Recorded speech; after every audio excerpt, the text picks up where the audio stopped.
नमस्कार साथियों, मेरा नाम है नितिन और आप देख रहे हैं मेरा YouTube चैनल बहुजन क्रांति स्टेटस। तो साथियों, राजस्थान के जयपुर से बहुत बड़ी खबर आ रही है, जहां आज़ाद समाज पार्टी के राष्ट्रीय अध्यक्ष एडवोकेट चंद्रशेखर आज़ाद जी ने संविधान बचाओ यात्रा निकाली और वहां उपस्थित भारी जन सैलाब को देखकर लगता है कि राजस्थान में सत्ता परिवर्तन होने वाला है। वहाँ उपस्थित सभी माताओं, बहनों, बुजुर्गों और युवाओं ने बढ़ चढ़कर हिस्सा लिया और वहाँ बहुत ही ज़्यादा संख्या में संविधान बचाओ यात्रा में शामिल हुए। तो जयपुर ग्रामीण के फुलेरा विधानसभा में जब चंद्रशेखर आज़ाद जी का काफ़िला पहुंचा तो वह एक बस में पहुंचे थे और इतना जन सैलाब देखने को मिला उनकी इस संविधान बचाओ संकल्प यात्रा में कि वहां जो स्थित मैदान था वह खचाखच भरा हुआ था। और चंद्रशेखर आज़ाद जी ने उस रैली को संबोधित किया। उसके बाद वहाँ उपस्थित माताओं ने चंद्रशेखर आज़ाद जी को आशीर्वाद दिया, उन्हें पगड़ी पहनाई। बाद में चंद्रशेखर आज़ाद जी ने वह पगड़ी जो है माताओं के सर पर बांधी और इसके बाद वह राजस्थान के डिंडवाना में संविधान बचाओ यात्रा को लेकर पहुँचे और वहाँ पर भी ऐसा ही जनसैलाब देखने को मिला। और वहाँ पर जब वह सड़क के किनारे से अंदर जनसभा के लिए जा रहे थे तो वहाँ इतना जोश देखने को मिला कि वहाँ पर उपस्थित सभी युवाओं ने बिल्डोजर पर चढ़कर चंद्रशेखर आज़ाद जी के काफिले पर पुष्प वर्षा की और उनका यह काफिला डिडवाना में आयोजित एक जनसभा में पहुंचा। और वहां पर पहुंचने के बाद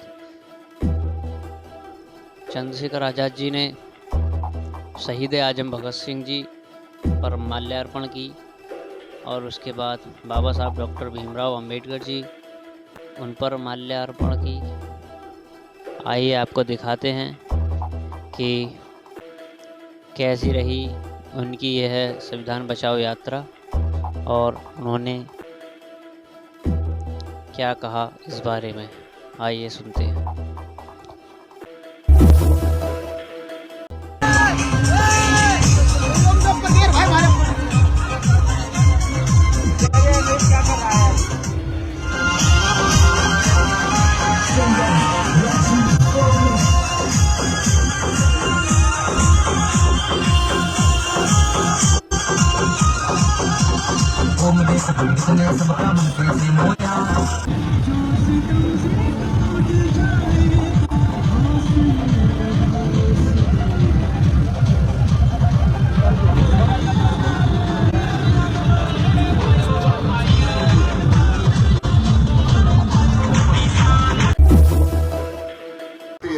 अपना पेट काटना पड़ता है, अपनी जो तमाम तरह से साधन संसाधन है वो लगाने पड़ते हैं कि बच्चा पढ़ लिख लेगा।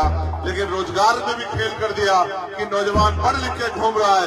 एक तो वो तर्क की कसौटी पे नहीं आया।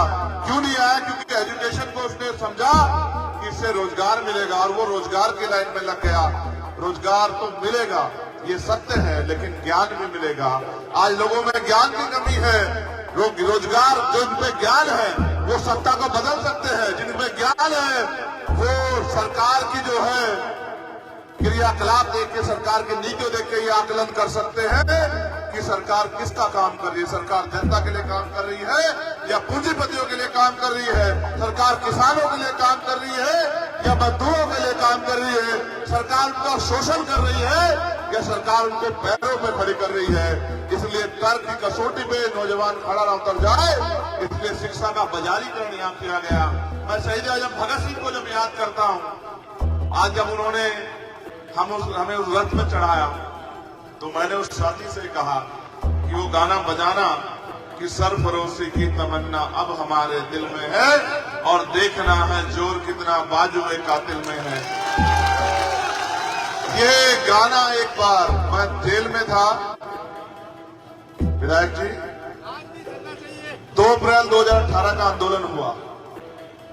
बहुत सारे बच्चों पे मुकदमे लगे, 17 बच्चों की शहीदी हो गई। मैं जेल में कुछ कर नहीं पा रहा था, तो मैंने कहा क्या करूं, तो मैंने सोचा कि चलिए गांधी जी की तरीके से लड़के देख लेते हैं। मैं भूख हड़ताल में चला गया। जेल में और कोई रास्ता नहीं था, अपना विरोध दर्ज कराना था। तो 8 दिन हो गए मुझे भूख हड़ताल। वो रोज अखबार में छपवा देते कि चंद्रशेखर तीनों टाइम खाना खा रहे। कहीं ना कहीं से मेरे परिचित अखबार की कटिंग मुझे लाके देते कि देखो आज ये छुपा। बाहर लोग आंदोलन कर रहे थे, मैं उस आंदोलन का साझेदार बनना चाहता था बस। तो मैंने अपने अधीक्षक से कहा कि सर, उन्होंने कहा चंद्रशेखर कोई मांग हो तो बताओ। मैंने कहा एक ही मांग है, आज आप मुझे लेजेंड ऑफ भगत सिंह दिखवा दो। तो अधीक्षक मुझसे कहने लगे कि बिना उसको देखे तुमने हमारी नाक में दम कर रखा, उसको देख के जो है तुम और पक्का संकल्प कर लो। हम कहां जाएंगे भाई, हम नहीं दिखाएंगे। भगत सिंह केवल एक नाम नहीं है, भगत सिंह एक विचार, और जिसने वास्तविकता में शहीद आजम भगत सिंह को पढ़ा है, मैं शर्त लगा के कह सकता हूं कि दुनिया की कोई ताकत उसे तोड़ नहीं सकती। इसलिए मैंने कहा कि वो गाना बजाओ, और मैं पूरे रास्ते उसको सुनता आया, क्योंकि मैंने उनको जब पढ़ा और उनकी एक एक बात में क्या दम था। उन्होंने अपनी मां से कहा क्रांतिकारी होते हुए कि जब मुझे मिलने आओ आखिरी बार रोना मत, वरना लोग ये कहेंगे कि एक क्रांतिकारी भगत सिंह की मां रो रही, मैं कमजोर पड़ जाऊंगा।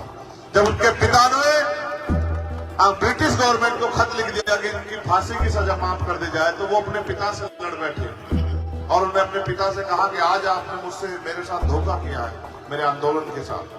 आज आपने मेरी पीठ में छुरा घोंपने का काम किया है। आपको कोई अधिकार नहीं मेरी लड़ाई को कमजोर करने का। मैं अंग्रेजों के सामने झुकूंगा नहीं किसी भी कीमत पे। आप मेरे पिता होंगे, आप उनके आगे माफीनामा भेज रहे हो, आप उनसे मेरे लिए मदद मांग रहे हो कि मुझे माफ कर दे। मैं किसी कीमत पे माफी स्वीकार नहीं करूंगा। मैंने फांसी का तख्त इसलिए अपने लिए तय किया है कि मेरे जाने के बाद लोग जाग जाएं।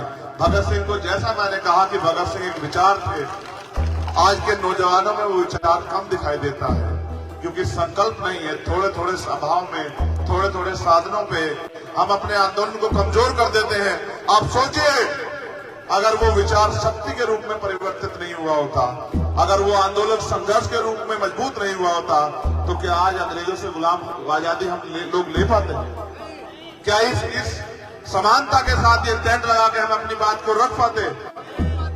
ये इसको संभव करने के लिए बलिदान देना पड़ा है। इसलिए मैं आपसे भी कहना चाहता हूं, आप ये सोचते हो कि नारे लगाने से आजादी आ जाएगी, नहीं आएगी। नारे लगाने से कोई आजादी नहीं आएगी।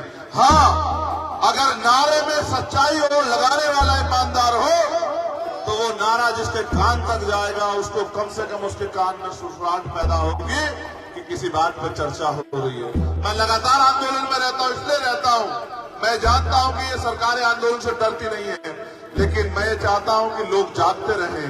आंदोलन चलेगा, 13 महीने किसान बैठे रहे बॉर्डर पे, झुक भी सकता है, तानाशाह भी झुक सकता है, अगर झुकाने वाले सच्चे और ईमानदार हो। आपके हौसले की दाद दूंगा किसान नेताओं। आपने देश के प्राइम मिनिस्टर को बता दिया कि लोकतंत्र में जनता से बड़ा कोई नहीं है। इसलिए मैं आपसे कहना चाहता हूं, मैं मध्य प्रदेश के बाद राजस्थान की यात्रा पे आया, और एक आज जो बीता है मेरे ऊपर, मैं जब निकलता हूं अपने लोगों के बीच में, उनकी आंखों को देखता हूं, जब वो मेरे हाथों को छूते हैं, उनके एहसास को देखता हूं। हाथ का छूना एहसास बताता है कि उसके मन में क्या चल रहा है। जब वो मुझे छूते हैं तो ऐसा एहसास पैदा होता है कि वो बहुत उम्मीद लेके बैठे हैं मुझसे कि शायद चंद्रशेखर के जरिए हमारी जिंदगी में बदलाव हो जाए। आज मैं जब आपके प्रोग्राम में आ रहा था, मैं कह रहा था रुकना मत, कहीं देर हो जाएगी, देर हो भी गई, लेकिन एक जगह ऐसी स्थिति आई, कह रही है कुछ ऐसी एक जगह पर। बहुजन समाज से जुड़ी ऐसी ही खबर पाने के लिए वीडियो को लाइक, कमेंट, शेयर और चैनल को सब्सक्राइब जरूर कर लें और बेल आइकन दबाना ना भूलें ताकि आपको नोटिफिकेशन मिल सके।